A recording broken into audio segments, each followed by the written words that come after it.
Assalamualaikum warahmatullahi wabarakatuh. Perkenalkan, nama saya Ahmad Rifai, NPM 719212862. Di sini saya akan menjelaskan pembangunan koperasi dan perundang-undangan. Pembangunan koperasi dalam pembangunan jangka panjang pertama telah menunjukkan berbagai keberhasilan yang sangat berarti, baik ditinjau dari jumlah koperasi, jumlah anggota koperasi maupun nilai usaha koperasi. Koperasi juga telah terlihat berperan aktif dalam kegiatan ekonomi rakyat, sekaligus mulai dapat meningkatkan kesejahteraan para anggotanya. Keadaan tersebut tercermin antara lain dari peningkatan jumlah dan ragam koperasi, jumlah dan ragam dalam bidang koperasi, jumlah simpanan anggota, jumlah modal usaha, serta jumlah nilai usaha koperasi. Kemajuan pembangunan koperasi ini cukup menggembirakan karena telah menunjukkan bahwa koperasi sebagai gerakan ekonomi rakyat dan badan usaha semakin berperan aktif dan terlibat lebih luas dalam berbagai kegiatan ekonomi, serta sekaligus telah meningkatkan kesejahteraan para anggotanya yang pada umumnya masih terbatas kemampuan ekonominya. Sejalan dengan perkembangan pembangunan nasional yang ditandai oleh kemajuan yang pesat di berbagai sektor di luar sektor pertanian, bidang usaha koperasi juga turut berkembang. Lingkup bidang usaha koperasi mencangkup baik usaha pertanian maupun usaha non-pertanian seperti industri pangan, penyaluran pupuk, pemasaran kopra, pemasaran cengkeh, pemasaran susu, pemasaran hasil perikanan, peternakan pertambangan rakyat, kerajinan rakyat, penyaluran BBM, penyaluran semen, usaha pakaian jadi, usaha industri logam dan tambang rakyat, pemasaran jasa telekomunikasi, pemasaran jasa kelistrikan, pedesaan, penyaluran kredit canda kulak atau KCK, penyaluran kredit tebu rakyat, intensifikasi atau TRI, dan lain sebagainya. Sumbangan koperasi secara nasional dalam pengadaan maupun penyaluran beberapa komoditas penting cukup besar. Kemudian gerakan koperasi Indonesia telah memiliki organisasi tunggal, yaitu Dewan Koperasi Indonesia atau DKOPIN, yang berfungsi sebagai wadah perjuangan dan pembawaan aspirasi bagi kepentingan gerakan koperasi. Selain itu, selama PJP 1 juga telah terbentuk prasarana penunjang bagi PJP 2. Tantangan, kendala, dan peluang dalam pembangunan koperasi. Meskipun banyak hasil yang telah dicapai dalam pembangunan koperasi selama pembangunan jangka panjang pertama, masih banyak pula masalah yang belum terselesaikan, yang harus dilanjutkan dan ditingkatkan penanganannya dalam pembangunan jangka panjang kedua.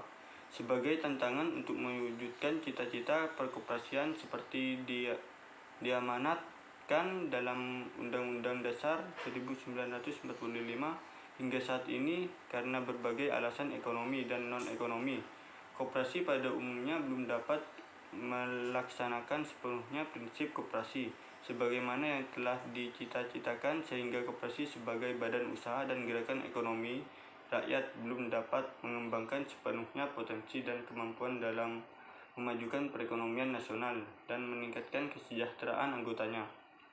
Sementara itu, bukanya perekonomian nasional terhadap perkembangan perekonomian dunia diperkirakan akan menghadirkan perubahan-perubahan besar dalam tatanan kehidupan ekonomi nasional.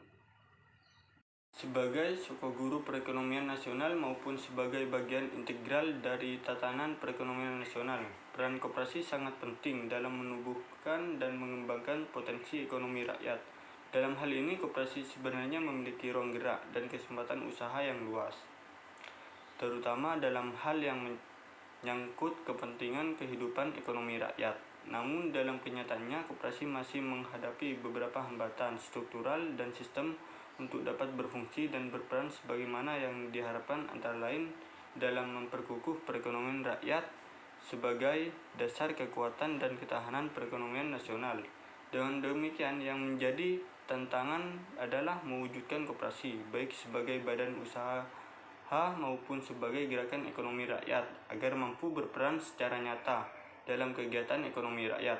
Inti kekuatan koperasi terletak pada anggota yang berpartisipasi aktif dalam organisasi koperasi dan kesadaran masyarakat untuk bergabung dalam wadah koperasi. Sebenarnya kepercayaan masyarakat terhadap koperasi sudah semakin meningkat, tetapi belum cukup memadai, antara lain disebabkan oleh adanya berbagai hambatan yang meningkatkan manfaat koperasi bagi anggotanya. Adapun kendala-kendala dalam pembangunan koperasi yang dimaksud diantaranya sebagai berikut, yang pada umumnya belum memadai. Kendala ini menjadi faktor yang mempengaruhi kemampuan koperasi dalam menjalankan fungsi dan peranannya, yang berakibat pada kurang efektif dan efisiensi organisasi dan manajemen koperasi. Hal ini tercermin pada pengelolaan koperasi dan tingkat partisipasi anggota yang belum optimal. Koperasi ke sumber permodalan dari luar. Koperasi yang berpengaruh pada rendahnya kemampuan koperasi untuk meningkatkan efisiensi dan produktivitas usahanya, sehingga menyebabkan pula terbatasnya daya saing koperasi. Baik hal ini disebabkan oleh kurangnya kesadaran anggota akan hak dan kewajiban serta belum berfungsinya mekanisme kerja antar pengurus dengan pengelola koperasi secara menyeluruh. Jaringan usaha antara koperasi dengan perilaku ekonomi lainnya tertentu, terutama kelembagaan keuangan baik bank maupun bukan bank. Produksi dan pemasaran, khususnya di daerah tertinggal, program pembinaan koperasi antar sektor dan antar daerah, serta kurangnya kepedulian dan kepercayaan masyarakat terhadap koperasi yang tercermin pada masih rendahnya peran serta dan dukungan masyarakat dalam pembangunan koperasi. Pertumbuhan ekonomi yang cukup tinggi sebagai hasil pembangunan yang berkelanjutan akan menciptakan peluang bagi berkembangnya usaha koperasi di masa depan. Sementara itu, makin terbukanya perekonomian dunia turut pula menciptakan berbagai peluang baru bagi koperasi. Di antaranya makin terbukanya pasar internasional bagi hasil produksi koperasi Indonesia, serta makin terbukanya kesempatan kerjasama internasional antar gerakan koperasi di berbagai bidang.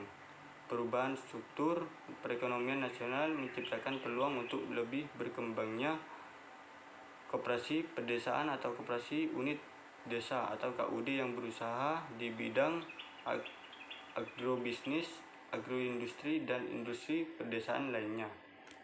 Pembangunan koperasi. Pembangunan koperasi sebagai wadah kegiatan ekonomi rakyat diarahkan agar makin memiliki kemampuan menjadi badan usaha yang efisiensi serta menjadi gerakan rakyat yang tangguh dan berakar dalam masyarakat agar mampu memajukan kesejahteraan ekonomi anggotanya. Pembangunan koperasi juga diarahkan menjadi gerakan ekonomi rakyat yang didukung oleh jiwa dan semangat yang tinggi dalam mewujudkan demokrasi ekonomi. Berdasarkan Pancasila dan Undang-Undang Dasar 1945, untuk mewujudkan hal tersebut, koperasi di pedesaan khususnya perlu dikembangkan mutu dan kemampuan serta ditingkatkan peranannya dalam kehidupan ekonomi di pedesaan. Sasaran pembangunan koperasi. Garis-garis besar haluan negara 1993 menetapkan bahwa sasaran koperasi dalam pembangunan jangka panjang kedua adalah terwujudnya koperasi sebagai badan usaha dan sekaligus sebagai gerakan ekonomi rakyat yang sehat, tangguh, kuat, dan mandiri, serta menjadi sokoguru perekonomian nasional yang merupakan wadah untuk menggalang kemampuan ekonomi di rakyat di semua kegiatan perekonomian nasional, sehingga mampu berperan utama dalam meningkatkan kondisi ekonomi dan kesejahteraan rakyat. Sasaran pembangunan di bidang ekonomi dalam rencana pembangunan 5 tahun ke-6 diantaranya adalah tertata serta mantapnya kelembagaan dan sistem koperasi agar koperasi makin efisiensi serta berperan utama dalam perekonomian rakyat dan berakar dalam masyarakat. Sesuai dengan sasaran tersebut di atas, maka pemerintah kemudian menetapkan sasaran operasional pembangunan koperasi dalam rencana pembangunan 5 tahun ke-6 diantaranya adalah sebagai berikut. Berdampak pada makin meningkatnya kemampuan organisasi dan manajemen koperasi, teknologi tepat guna, horizontal dan vertikal. Dengan demikian diharapkan daya saing koperasi dan kesejahteraan anggota koperasi makin meningkat. Selain sasaran operasional yang bersifat umum tersebut, ditetapkan juga sasaran pengembangan koperasi di pedesaan dan perkotaan. Kebijaksanaan pembangunan koperasi. Secara umum, kebijaksanaan umum pembangunan koperasi dalam rencana pembangunan 5 tahun ke-6 adalah meningkatkan prakarsa kemampuan dan peran gerakan koperasi melalui peningkatan kualitas sumber daya manusia, pemanfaatan, pengembangan, serta penguasaan ilmu pengetahuan dan teknologi dalam rangka mengembangkan dan memantapkan kelembagaan, usaha, dan sistem koperasi untuk mewujudkan peran utamanya di segala bidang kehidupan ekonomi rakyat. Secara khusus, kebijaksanaan pembangunan koperasi dalam rencana pembangunan 5 tahun ke-6. Baik, itu saja penjelasan dari saya terkait pembangunan koperasi dan perundang-undangan. Mohon maaf jika ada salah kata. Wassalamualaikum warahmatullahi wabarakatuh.